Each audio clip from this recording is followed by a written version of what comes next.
First birthday ng anak ni Madam. May hinanda siyang cake na isda na talagang fresh na fresh pa. At first time niya ding nilutuan ito. Nung panahong stress na stress si Madam, ang solusyon niya ay bumili ng alagaan. 1 month pa lang ang edad nung nabili ni Madam ang pusang ito. Mukha nga itong daga nung dumating dito sa mansyon. Hindi talaga to cat lover si Madam. Nagulat nga ako nung may inalagaan na eh. May lahi kasi itong pusang to. Ewan ko, basta maging dinosaur daw to paglaki. Nalaman kong sobra palang mag-alaga si Madam.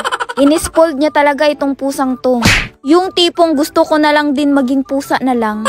Eto pala yung tagagising niya sa umaga. Kahit madaling araw pa lang ginigising na siya niyan eh. Hindi makakatulog si Madam nang hindi man lang katabi itong pusang to. What? Kaya kahit saan siya pumupunta, lagi niya yang dala. Mahirap mang paniwalaan pero hinahanap-hanap ni Madam tong pusang to. Maliit pa lang si Madam nang nag-alaga nito. Nagbabaka sakaling lumaki at maging dinosaur na. Dumating ang 5 months old nitong pusang to. Abay binilhan ni Madam na makakasama sa buhay. Kaya itong dinosaur niya nadagdagan ng isa pang dragon. Napaka-sweet nga ng mga to kasi magkatabi pang matulog. Tapos magkasama pang kumain. Pero friends lang talaga yung mga yan ha. Hindi sila talo kasi parehong lalaki. Etong pusa ni Madam napaka-arte. Sinasabi ko sa inyo, hindi ito makakatulog ng walang aircon. Hindi ito kumakain ng mumurahing cat food. Talagang maghihirap ka talaga sa pusang ito. Eto na nga at dumating na yung first birthday niya. Alam nyo na si Madam dahil love na love niya to. Naghanap pa talaga si Madam na bagong huli at fresh na isda. Malalaman mong fresh na fresh yan kasi hindi pa pula yung mata. Isda na cake para sa anak niyang nagbe-birthday. Yung sinindihan na nga yung fountain candle. Tumakbo kagad itong pusa niya dahil sa takot. Sa araw pa talaga ng birthday niyan, Madam, tinarantado mo. Oh, yay! Happy birthday! Dahil never pa tong nakatikim ng isda itong pusa niya. First birthday niya, pagbigyan mo naman, Madam. Hinati na nga itong hinandang cake ni Madam kanina. Kasi ito yung ipapatikim natin sa birthday boy.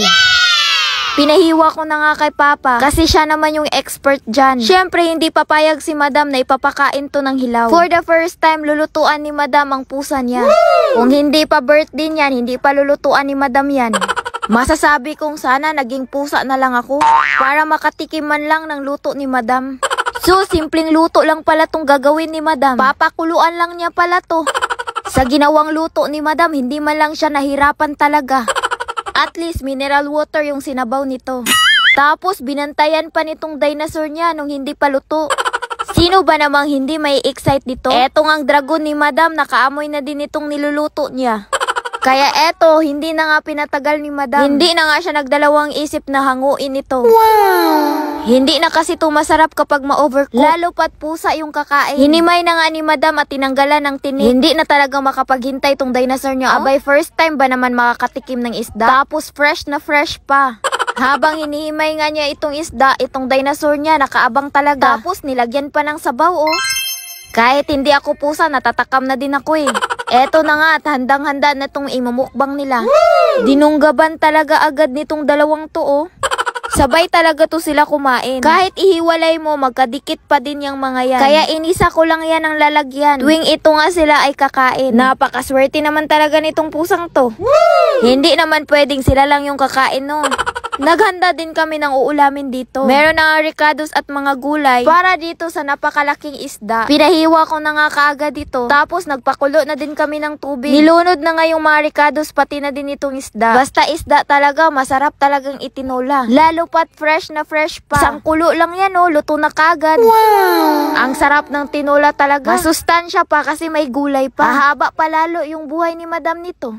Hindi lang tinola yung uulamin namin. May natira pa nga ang party ng isda. Abay, sinugba na namin. Saktong-sakto talaga sa pagkaluto oh. Wow! Syempre, dahil pusa yung nagbe-birthday ngayon, isda talaga yung handa. Matik, sa labas na kagad kami kakain. Para kitang-kita sa kapitbahay kung ano yung ulam namin. Talagang masarap mag-ulam ng isda ngayon.